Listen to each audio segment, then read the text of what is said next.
Bienvenido al podcast semanal del Inversor Liberal, tu podcast de finanzas personales, noticias, inversión en criptomonedas, bolsa, inmuebles y fondos indexados. ¡Empezamos!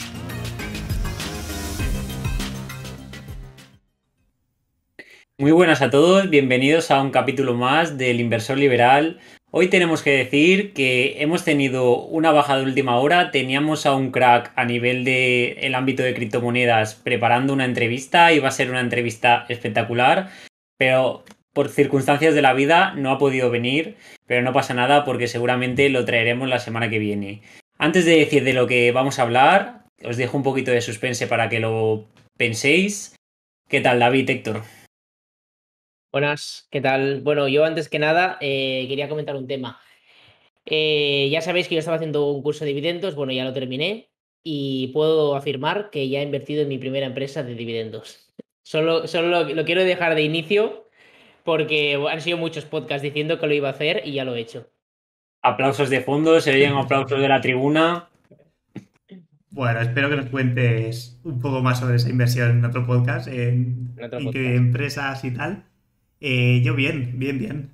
Nada, a ver cómo improvisamos este podcast después de la baja de última hora, que estará seguro la semana que viene. Que si nos oye, que nada, que se recupere pronto y que hablamos la semana que viene. Y nada, adelante, Adri. Sí, por eso ha sido una cuestión de enfermedad personal, así que no es nada que haya sido una baja de última hora, que haya sido con un motivo injustificado. Simplemente eso, se recuperará y vendrá con todos nosotros. Y pensando un poco, pues entre nosotros decimos, ¿qué podemos hablar, no? Hemos llegado a la conclusión los tres, nos ha parecido bien que esta semana habíamos lanzado un mini hilo en Twitter, en la red social de Twitter, y hablando un poco sobre ingresos pasivos. Nombrábamos 50 formas de ingresos pasivos, 50 ideas para que aquellos que nos lean pues digan, ostras, pues esto no lo había pensado a lo mejor o esto es interesante. Y hablando un poco de esto y del éxito que ha tenido, lo que hemos pensado es traer 10 de ellas, 10 de las 50 que hemos mencionado y someterlas aquí a debate. Algunas serán típicas, otras serán más rebuscadas y otras serán pues a lo mejor del pan de cada día, pero hemos intentado hacer un poquito de todo. Sí, también Sí, hablar un poco de experiencia, ¿no? También algunas que hemos tocado nosotros mismos y cómo hemos pasado por ellas y rentabilidades que hemos obtenido realmente. Eso es. Y si no nosotros, conocidos, pero algo siempre encontramos. Nada Sí. más. Podemos empezar, si queréis, si os parece bien, empezamos con la primera de ellas, que hablando un poco lo que acaba de decir David, es la inversión en dividendos. ¿Qué os parece como fuente de ingreso pasivo?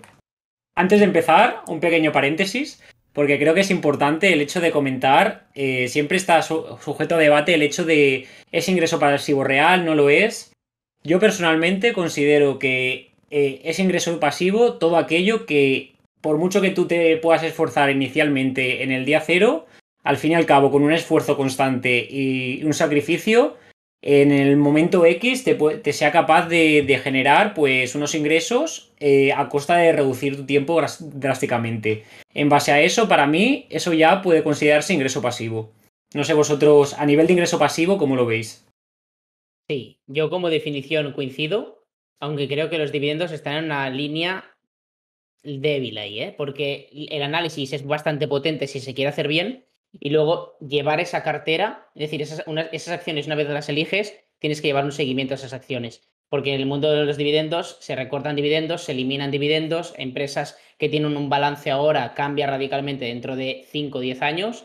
Entonces, bueno, creo que sí que es un ingreso pasivo, pero quizá con una cierta dedicación superior a otros tipos de inversiones, como por ejemplo los fondos indexados. Sí, estoy totalmente de acuerdo. Está un poco en el límite, pero bueno, también es lo que decía Adri. Al fin y al cabo es un trabajo inicial muy fuerte de estudio de la empresa y tal, y después, bueno, se va reduciendo paulatinamente y luego se queda más en un seguimiento y un movimiento de la propia cartera, del porcentaje que tienes en esa empresa, si quieres variarlo y tal, que otra cosa. Otra cosa que quiero hacer, otro paréntesis, aprovecho, recordar a todo el mundo que le dé like al vídeo, que se suscriba al canal, porque bueno, lo decimos mucho, pero es que es verdad. La mayoría de gente que nos ve los vídeos no está suscrita al canal, la mayoría de gente no le da like y entonces nunca está de más recordarlo. Y dicho esto, podemos seguir con la inversión en dividendos. Te dejo a vosotros Ahora la sí, palabra. ¿no? Ya no hacemos más paréntesis. O David, ¿tú quieres hacer también alguno? No, yo ya voy a tope. No, vamos ya al lío. Bueno, lo primero es lo que decíamos, la inversión en dividendos. Hemos comentado un poco, pues, que podría estar ahí en el limbo. Sí que es verdad que al final es un tipo de inversión que tú, para crearte la cartera, es algo que te puede llevar años, una inversión muy a largo plazo. Y una vez cuando ya tienes generado una cartera mínima que te dé unos rendimientos mínimos, pues sí puedes decir, a lo mejor no es el trabajo inicial de todo lo que te ha llevado creártela, sí que es mantenerla y estar al día de decir, ostras, que no se me escapen a lo mejor alguna empresa que no va todo lo bien que está en mis parámetros, o no es todo lo rentable que yo me esperaba. Eso sí que es verdad, el hecho de mantener y pues hacer pequeños retoques, pequeños cambios, pero al fin y al cabo es algo que te lleva un esfuerzo a lo mejor a corto o medio plazo muy grande, que cuando ya una vez consigues generar esa cartera a largo plazo, te permite pues ya tener unas rentas que tú ya puedes decir pues ya si reinviertes, no reinviertes o lo que tú quieras hacer. Sí, yo creo que la inversión en dividendos como contra es un poquito la fiscalidad, ¿vale? Es decir, eso sí que nos perjudica un poquito porque cada vez que cobramos un dividendo tenemos que pagar, ciertos impuestos y luego también creo que es una estrategia bastante lenta, si se quiere hacer bien, ¿vale? Es bastante lenta. La parte buena es muy sólida, ¿vale? Es una estrategia que cada año vas viendo que subes y cada año vas invirtiendo en negocios reales que son bastante buenos, entonces tú sabes que esas empresas al final rinden, ¿entiendes? Las ves en el día a día y tú sabes que eso tiene una repercusión en la economía.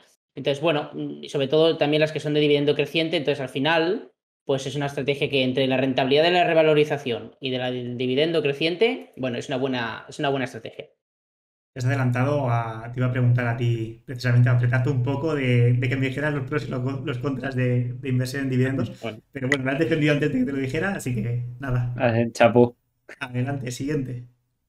Sí, yo simplemente creo que también es interesante el hecho de, ya por cerrar la inversión en dividendos, simplemente por invertir en dividendos ya te obligas a, ya no solo a nivel económico cómo está toda la situación, porque las empresas actuarán de una manera u otra, que eso ya simplemente a nivel de cultura financiera ya creces por sí solo, sino el hecho de analizar empresas te hace ver las cosas de una manera que a lo mejor desde fuera no eres consciente. Entonces el meterte, por así decirlo, pronto y fácil dentro de una empresa y ver cómo es y qué resultados tiene, por qué los tiene, creo que a nivel de cultura financiera va muy bien para entender luego la situación a nivel global.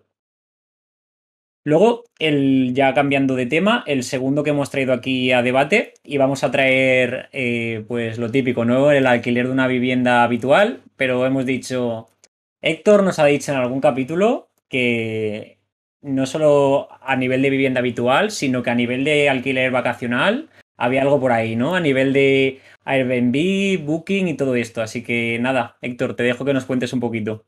Sí, bueno, yo, mi familia, tenemos una vivienda en Almería. Yo me dedico a hacer, bueno, es un pueblo de Almería. Yo me dedico a organizar el alquiler vacacional de esta vivienda. La tenemos publicitada tanto en Airbnb como en Booking. Pero bueno, yo principalmente estoy explotando Booking, digamos. Las rentabilidades ahora mismo yo me las he proyectado a un año. Es decir, el primer año los precios son muy bajos para obtener una buena valoración, para estar bien posicionado dentro del propio marketplace de Booking. Y a partir del año que viene el objetivo es subir precios y buscar mejores rentabilidades. Eh, También es difícil valorar este tipo de inversión siempre y cuando no es una compra. Yo en mi caso no ha sido una compra, es decir, era una vivienda de familia que he decidido sacar un rendimiento. En lugar de ir a comprar, pues ya que la tenemos, saco un rendimiento. Pero bueno, es un tipo de inversión totalmente válido y que sale muy rentable, muy, muy rentable.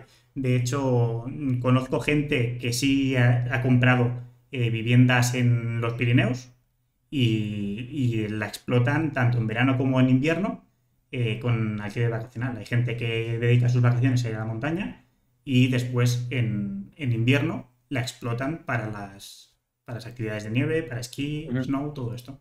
Yo aquí tendré una pregunta y es a nivel de los aplicativos Booking, Airbnb, a nivel de comisiones, de gastos de gestión y demás, ¿cuánto se llevan ellos? Demasiado. Te digo yo que demasiado. Eso Sí, es sí. lo que me preocupaba. Te puedo decir que en torno prácticamente no te puedo decir exacto, pero yo creo que en torno a un 20-25%. Uf, Hombre, es bastante. es heavy, sí, sí. Sí, sí. Es Pero bastante. claro, a cambio de esto no pagas publicidad, Claro. Claro. te gestionan todos los pagos online, es decir, ya desde la propia plataforma pagan, te garantizan que la transacción sea segura, hay promos tipo si hay una cancelación de última hora, te buscan un inquilino de última hora. Bueno, hay algunos beneficios que tienes estando en este marketplace que no tienes teniendo tu propia web. No, realmente está bastante bien. El único problema que yo le veo, por ejemplo, es el alquiler vacacional. Obviamente va por zonas, ¿no? Es decir, no podemos esperar que un pueblo del interior, por ejemplo, pues tenga la misma demanda que un pueblo de la costa, por ejemplo, en la Costa Brava o lo que fuera, ¿no? Luego también hay que ver un poco la normativa municipal. En el caso de Barcelona, por ejemplo, está el tema un poquito controlado, ¿no? Hay que pedir una licencia y si en determinada zona ya hay demasiadas licencias concedidas, ya no te la conceden. Y luego también hay que ver, que yo no sé si eso es muy legal, pero hay que verlo también por comunidades de vecinos. Yo os puedo decir que en mi comunidad de vecinos eso está aprobado en Junta, que está prohibido solicitar una licencia de alquiler vacacional. No lo sé si al final eso se puede hacer, porque yo tengo mis dudas que se pudiera Ujú. por parte de la comunidad prohibir hacer eso con una ¿Qué propiedad, ¿no? potestad tiene la Es comunidad, ¿no? Para raro, sí, prohibir Claro, eso? sí. exacto, exacto. Es decir, al final eso se aprobó en Junta, yo todavía no estaba aquí, ¿eh? Se aprobó en Junta y tiró para adelante, más que nada porque esto es un edificio que hay bastante gente mayor. Entonces, que prefirieron prevenirse, ¿no? Pero bueno, yo entiendo que un propietario no sé qué poder tiene la propiedad bueno, de Bueno, al propietarios, ¿no? final Pero bueno, supongo que se aprobó en junta porque nadie estaría en desacuerdo, nadie lo querría hacer y dirá, pues mira, lo aprobamos y todos felices. claro, Sí, sí, sí, sí. sí. Por apuntar lo que decías de pedir la licencia y tal, para publicitarte tanto en Airbnb como en Booking, necesitas licencia, ¿eh? Es decir, tienes que introducir tu código de Ujú. licencia, pues si no, no te pueden dar de alta directamente. Claro, ahí dependerá lo restrictivo que sea un ayuntamiento u otro. Sí. Mm. A nivel hablando de mi caso, que es Almería, te lo da directamente la Junta de Andalucía. Es decir, Vale. no pasa ni por el Vale, pueblo, no bueno, pasa ni por la provincia ni nada. muy bien, pues vamos ya al siguiente, al número 3 que sería el ya tan conocido staking de criptomonedas, que al fin y al cabo, y resumido de una manera muy fácil, consiste en adquirir unas criptomonedas que tú cedes, por así decirlo, las mantienes bloqueadas ya puede ser en un exchange, en tu propio monedero, en tu propia wallet, para respaldar la seguridad de las operaciones de una cadena de bloques a través del mecanismo de Proof of Stake. A cambio tú mantienes bloqueadas estas criptomonedas y a cambio recibes unas recompensas a nivel porcentual, que es lo que se conocería como API. Sí, yo hago staking, ¿eh? O sea, yo ya sabéis que no soy muy fan de las cripto, pero sí que hago staking. Bueno, todas las que tengo las tengo haciendo staking y la verdad es que me recuerda bastante al funcionamiento de los dividendos, así que es una cosa que bueno, me parece atractiva. Mm. Sí, yo también. Yo también he hecho staking. Ahora mismo no estoy haciendo mucho seguimiento, lo que decía en otros podcasts, pero sí que he estado haciendo staking continuo. Como contra, diría el tenerlo bloqueado y que haya una devaluación de la propia moneda o del Claro. propio token. Es bastante problemático eso, pero bueno. Sí, digamos que sobre todo el tema del staking es para inversiones a largo plazo, que no te importe pues a una temporalidad corta cómo se devalúen los precios, porque si digamos, por ejemplo, si te querías sacar, tú bloqueaste en noviembre en pleno bull run y lo quieres sacar ahora la inversión pues un poco difícil. Entonces, si tú quieres hacer un staking largo durante un periodo determinado y lo tienes bloqueado, pues debes tener en consideración que debe ser una inversión a largo plazo para, sobre todo, no solo sacarle rendimiento, sino que el valor del precio del propio activo, en el caso de caer, pues que no te afecte mucho. Sí, sí, Por totalmente. consiguiente, cambiando un poco, bueno, no, cambiando un poco de tema, no, porque me iba ya a los negocios online, pero nos hemos dejado una, que es también a nivel de arrendamiento de plazas de parking. ¿Qué sabéis? ¿Qué nos podéis contar? Es poco Bueno, habitual también hacer una inversión de este tipo, Mira, pero sí que sigue ahí. es poco habitual y yo tampoco creo que sea muy rentable, no, ¿vale? no es muy Principalmente. rentable. No, yo, bueno, aquí en Barcelona vuelan las plazas de parking y de moto, por lo menos en la zona en la que yo estoy. Mm. Vuelan, ¿vale? Lo que pasa que sí que es cierto que no te, a nivel de inversión no te puedes apalancar y si lo haces a unos Mm. tipos malísimos, entonces pierde un poco el atractivo, ¿no? Al Sí, final, estar comprando una plaza de 20.000 euros para que te retorne 120 euros al mes descontándole y tal, no claro. acabo Yo de... aquí, yo aquí sí que tengo una anécdota y es que un compañero de trabajo sí que hace este tipo de inversión y precisamente uno de sus principios es eso. Él tiene prohibido adquirir cualquier tipo de plaza de parking en cualquier ciudad superpoblada, ya sea Madrid, Barcelona, cualquier ciudad de... Ya no solo del núcleo de Barcelona, sino de las periferias.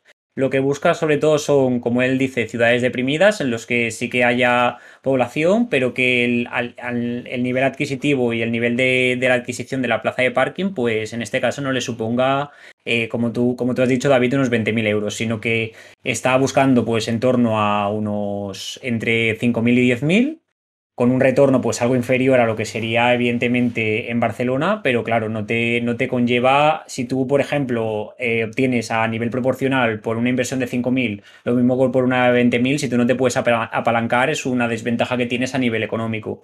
Si te puedes conseguir a nivel en una ciudad más a las afueras, 4 plazas de parking por el valor de una de Barcelona, pues dentro de lo que cabe el cash flow es diferente. Entonces, simplemente lo que él busca es eso y lo que sí que busca, lo que trata de obtener es unas rentabilidades superiores al 6%. Él se mueve entre un 6, 8, incluso un 10%, depende la negociación inicial. Claro, al final pasa un poquito en las plazas de parking, imagino, como en el mercado inmobiliario con la vivienda. Al final, la vivienda barata, proporcionalmente con el alquiler, pues sacas más rentabilidad que aquellos pisos que son muy caros, que es imposible que el alquiler suba al mismo ritmo que el propio precio, ¿no? Luego también cuidado con este tipo de inversiones por el tema de las políticas medioambientales y todo el tema de los coches. A futuro, 20, 30 años, me cuesta ver que haya la misma cantidad de coches que ahora. O si no son coches, será otra cosa, ¿eh? Pero me refiero que ojo con eso también. Sí, sí, Sí, sí. sí, Si es un desde estudio a luego. 20, 30 años, sí que lo tienes que tener en cuenta sí o sí. Y lo que decíais más o menos de los precios, bueno, yo por la zona donde vivo, que es zona metropolitana de Barcelona, bueno, si vas rascando las plazas de parking, sí que puedes obtener algunos precios que puedan llegar a esas rentabilidades que decía Adri. Pero yo creo que es complicado también, ¿eh? En estas zonas. Yo creo que tienes que irte más lejos de capital porque si no... Sí, sí, exacto. Mi compañero está por la zona de Lleida. Lleida tocando, bueno, entre medio de Lleida Tarragona y claro, por allí es diferente. A nivel de precios, la verdad que se nota. Ujú. Luego ya cambiando a la siguiente, ahora sí que nos metemos un poco de lleno en el mundo de los negocios online. Vamos con la opción número 5 que sería la creación de tiendas online, algo que también en la comunidad de Telegram nos habéis demandado mucho, que lo traigamos explicado. Así que aquí lo tenemos. ¿Creación de tiendas online o dropshipping? ¿Quién empieza? Bueno, yo puedo hablar de la propia experiencia. De hecho, en pandemia hice una tienda online. Bueno, hice un dropshipping puro, buscando compras a por mayor y enviándola directamente al cliente. Pros. Bueno, si tienes conocimientos de programación, te mueves bien en creación de páginas web, etcétera, puedes crear un producto decente y atractivo para el cliente final. Contras, todo lo que es atención al cliente, a ver, siendo sincero, es una putada. Porque si hay que hacer una devolución, te la tienen que enviar a casa, tú después tienes que contactar con tu proveedor, pagar gastos de envío. Entonces, tienes que tener unos márgenes muy buenos sobre un producto para que realmente te salga a cuenta un dropshipping. Yo, personalmente, preferiría, de hecho tengo un amigo que lo hace, empezó con dropshipping y después ha orientado su tienda online a comprar al por mayor, almacenar Ujú. y vender. Fin. Yo, si Sí, yo existe esa tengo. posibilidad, 100% lo haría así, Yo por tengo un estocaje. conocido que lo que hace es estudiar el mercado chino y del mercado chino lo que hace es importarlo hacia aquí y comprar y lo que tú has dicho, comprar y vender al por mayor. Luego, lo que sí que me llama la atención, no sé si tú lo hiciste con una de las páginas web típicas, con Shopify o en alguna de estas, o creaste tu Sí. propia página. No, lo hice con Shopify, pero Pues, programando todo el frontend.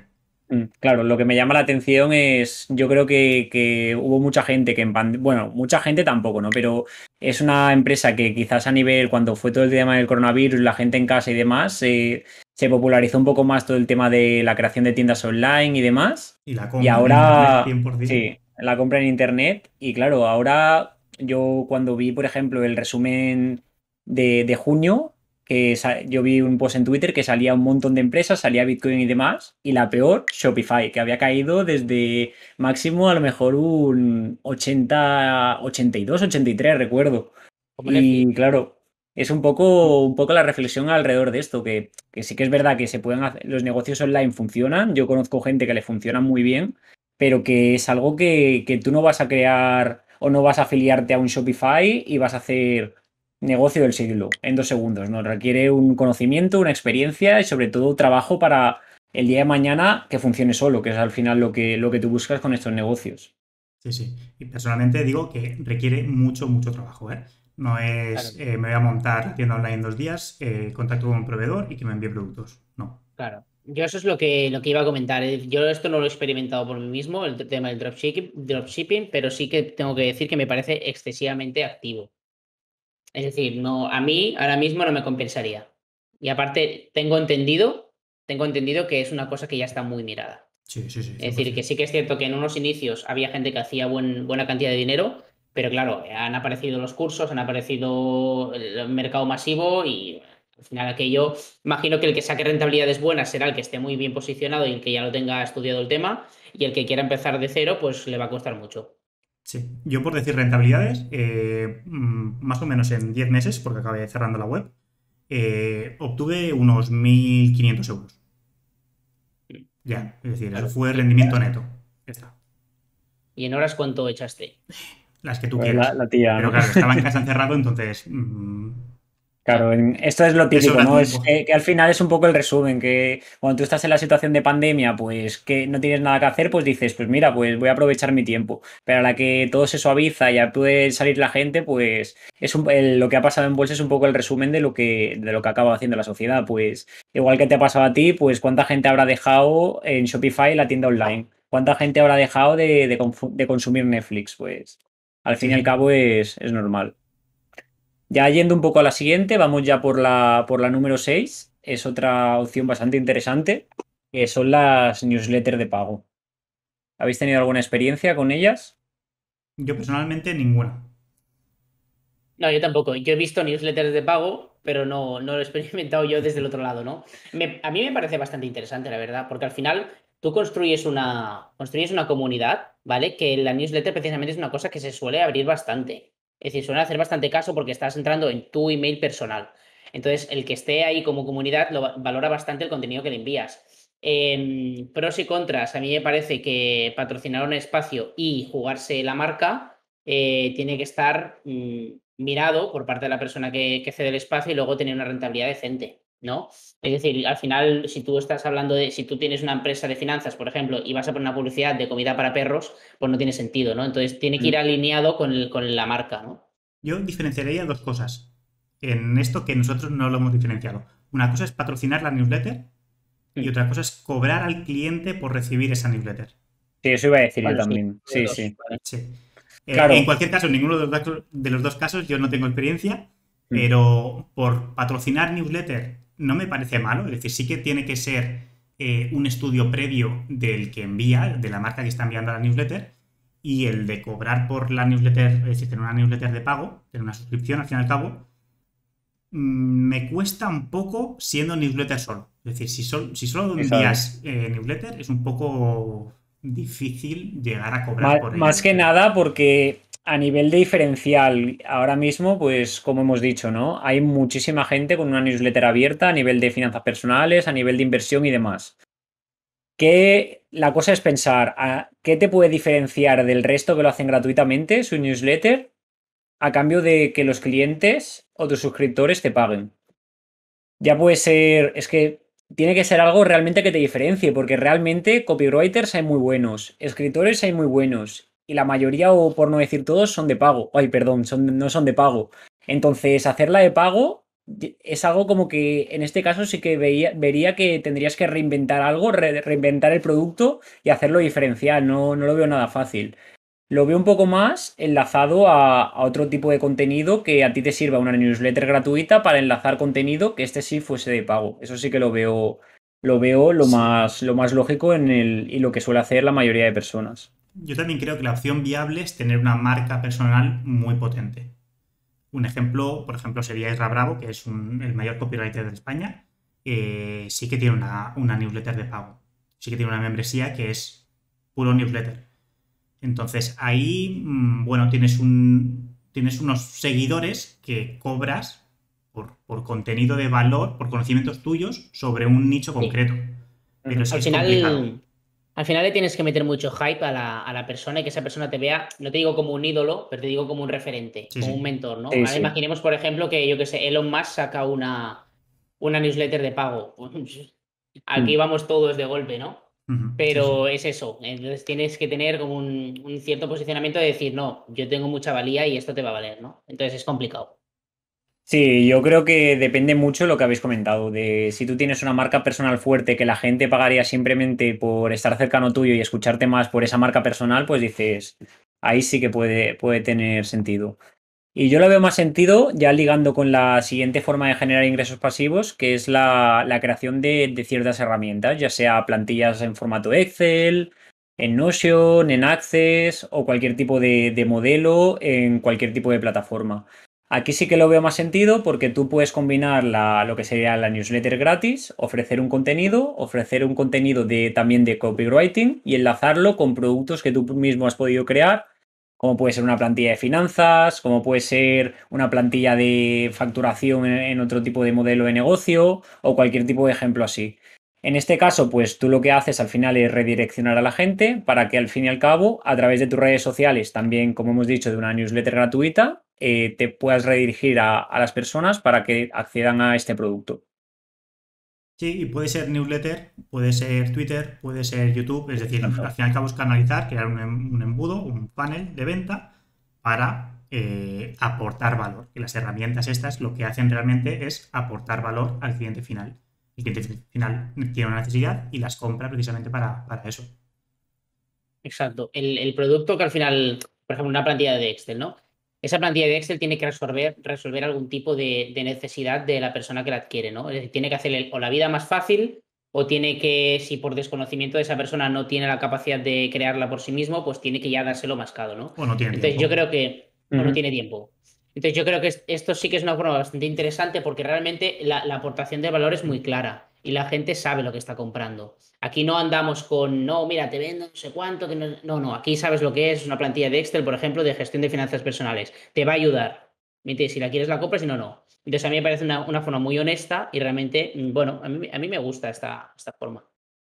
Sí, como hemos dicho, todo depende al fin y al cabo, tú tienes unas redes sociales, tú tienes un perfil y tú puedes detectar pues una necesidad dentro de tus seguidores. A través de eso, pues te puedes permitir la libertad de crear un producto que trate de satisfacer esa necesidad y como tú has dicho, David, pues es un producto que es que no tiene fallos. Si tú quieres invertir en inmuebles y necesitas una plantilla de rentabilidad, pues al final ves que mucha gente la necesita, pues es eso, yo te estoy ofreciendo una plantilla de rentabilidad en inmuebles, blanco y en botella, por así decirlo. Mm.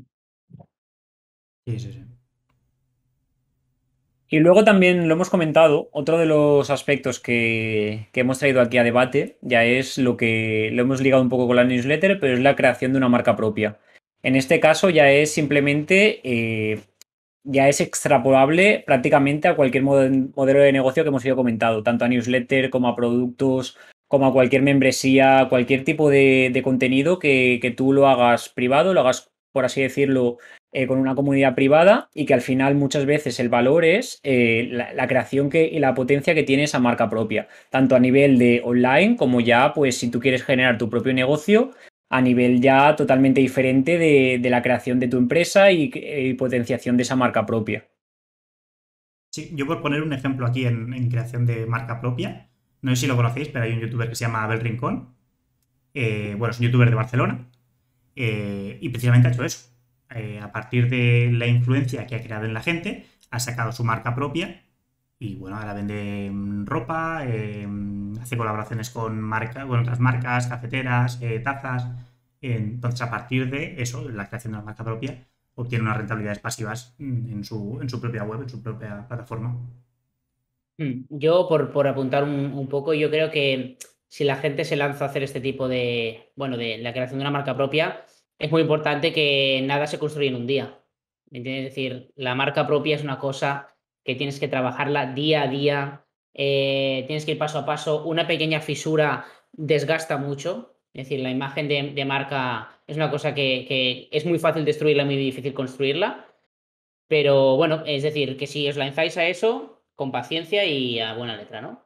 Y Sí, sobre eso todo iba a hace puntualizar un yo. estudio previo muy, muy grande. Sí. Yo lo que quería puntualizar es eso, que muchas veces nos centramos en el corto o medio plazo cuando una creación de una marca propia es algo muy orientado en el largo plazo, en un trabajo de meses, incluso años, para al día de mañana tener unos resultados. Y muchas veces el error que se suele cometer es, por ejemplo, cuando tú ya tienes un crecimiento determinado, pero no el suficiente como para llegar a un nexo de personas muy grande. Empiezas a lo mejor a que si te ofrece algún tipo de colaboración, algún tipo de propuesta que, sobre todo al nivel de inversión, ya hemos visto en muchos casos que luego pueden acabar saliendo, digámoslo de manera suave, saliendo rana, ¿no? Pues en muchos casos, simplemente por el hecho a lo mejor de generar un dinero, un cash flow en el corto plazo, pues tú tienes una confianza en tus seguidores que puede quedar muy deteriorada en el caso de que sea una colaboración nefasta. Sí, sí, totalmente. Sí. Estudiarlo, tanto estudiar el proyecto de cómo lo vas a desarrollar, como lo que decía Adri, de evitar las tentaciones de poder tener colaboraciones que no van a ser propicias, que no aportan valor a la comunidad y solo te mueves realmente por dinero o buscando ese dinero, ese posible dinero. Entrando ya en las dos últimas que nos quedan, que como hemos dicho eran 10, vamos a un tema totalmente diferente, que es la venta de vídeos y fotografías. ¿Qué os parece? David, ¿yo? Bueno, yo mismo, sí, yo Venga. mismo. A ver, yo ventas de vídeos y fotografías y es extensible a todo aquel producto, ¿no? Que pueda partir de un hobby y que luego puedas, por ejemplo, en el caso de las fotografías, oye, te gusta, yo qué sé, los animales acuáticos, ¿no? Entonces, pues un día estás de buceo y le echas unas cuantas fotos y luego las subes digamos, a páginas web que precisamente ahí pues alguien comparte esta fotografía a cambio de un precio simbólico, ¿no? Entonces, bueno, has convertido un hobby en algo que te está dando algún ingreso. Entonces, a mí me parece interesante siempre y cuando tengas en cuenta que es complicado, ¿vale? Pero bueno, está bien porque al final haces de unos ingresos de un hobby. Claro, es precisamente lo que estamos listando, el obtener unos ingresos pasivos. Ibas a por ejemplo, ibas a hacer una actividad, ibas a irte a la montaña, haces 4 fotos y bueno, estás contento con ellas, las subes a una plataforma, las subes a tu web, a lo mejor puedes el día de mañana obtener una rentabilidad, te pueden contratar por ello y es lo que decía David, extrapolable a cualquier hobby.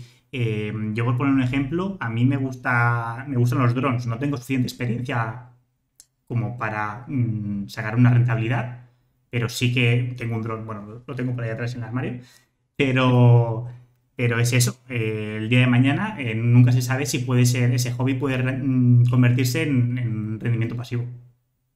Sí, exacto. Y que a día de hoy hay algunas páginas web, tanto a nivel de fotografías como de vídeo, que a ti te permiten pues vender tu propio contenido y a cambio de eso, pues ya no solo sacar una rentabilidad, sino que ir haciéndote poco a poco un nombre y que a lo mejor un caso determinado, una agencia esté analizando el mercado en una página determinada y diga, pues mira, este usuario está subiendo unas fotos que para el nexo, el nicho que estamos observando son súper buenas. Pues a lo mejor incluso te pueden contratar y decir, podríamos hacer una sesión y ya son ingresos extras que a raíz de un hobby pues tú puedes generar. Está la verdad que muy bien.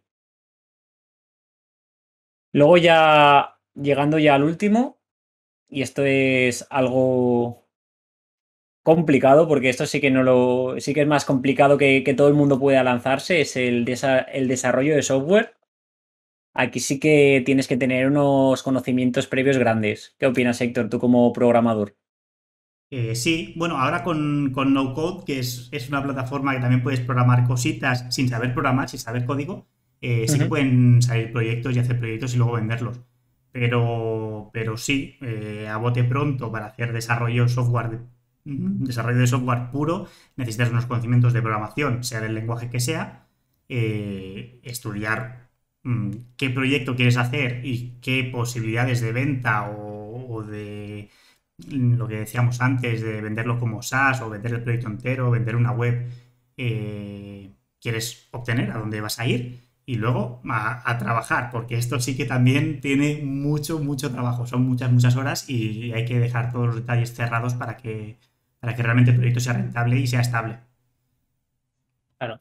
Realmente tiene mucho trabajo, sobre todo al inicio, pero lo más importante aquí, más que el propio desarrollo, es tener muy clara la idea. Es decir, eso es lo principal. Al final es qué necesidad resuelves o cómo o qué ofreces, ¿no? Una vez lo tienes eso bastante claro y ves que puede tener un cierto éxito en el mercado, intentas programar tú aprendiendo, o si no, siempre tienes que hacer un desembolso de dinero, ¿no? Contratando a un profesional o lo que sea.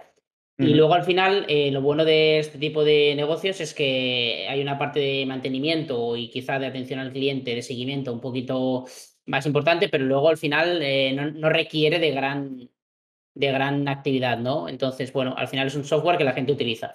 Entonces, bueno, es complejo, pero sin duda es bastante rentable. Sí, digamos que a nivel de conocimientos posiblemente es de lo más complicado que haya, de todo lo que hemos nombrado. A nivel No tiene de... por qué ser el más duradero de desarrollo, digamos, porque Mm. el de creación de marca propia yo creo que en Sí. tiempo es mucho más complejo, pero sí, sí, sigue, Ujú. sigue. Nada, pues ya tenemos todas. Al final lo que hemos dicho eran 10 formas de ingresos pasivos, algunas más novedosas, algunas más clásicas. Así que si queréis añadir algo más, la última coletilla antes de irnos. Bueno, yo lo volveré a decir, que pongan la número 11 en los comentarios, ¿no? Al final, en el hilo que sacamos en Twitter eran 50. Aquí y nos olvidamos muchas, seguro. Aquí hemos traído 10 que creíamos que, bueno, que eran interesantes para comentar. Pero bueno, que nos digan precisamente si tienen alguna fuente de ingresos que les gustaría obtener o que ya están obteniendo ingresos pasivos, ¿no? Eso mismo. Y también, si pueden dar algunos tips, al fin y al cabo, es decir, si tienes experiencia en algún desarrollo de estos ingresos pasivos, comentarlo, sea por las redes sociales, sea por YouTube, comentarlo con la comunidad y que al fin y al cabo que todos aprendemos de ello y ya está, poco más que decir.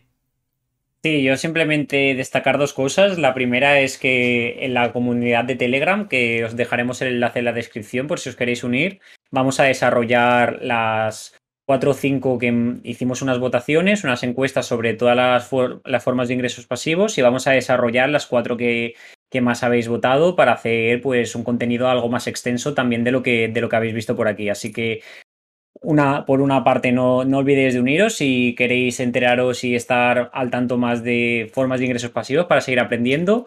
Y la última, ya por cerrar, segundo lo que ha dicho Héctor al inicio del podcast, acordaros que siempre vemos que mucha más gente nos ve de la que luego da like y el like nos ayuda muchísimo a nosotros a posicionarnos, a seguir mejorando nuestro contenido y a seguir llegando a más gente. Tanto un like en YouTube como estrellitas en los podcasts a nivel de Instagram, a nivel de Instagram, a nivel de Spotify, a nivel de ebooks. Una estrellita, un like nos ayuda muchísimo. Nada más, chicos. Nos vemos en el siguiente podcast la semana que viene y seguimos. Luego... Saludos.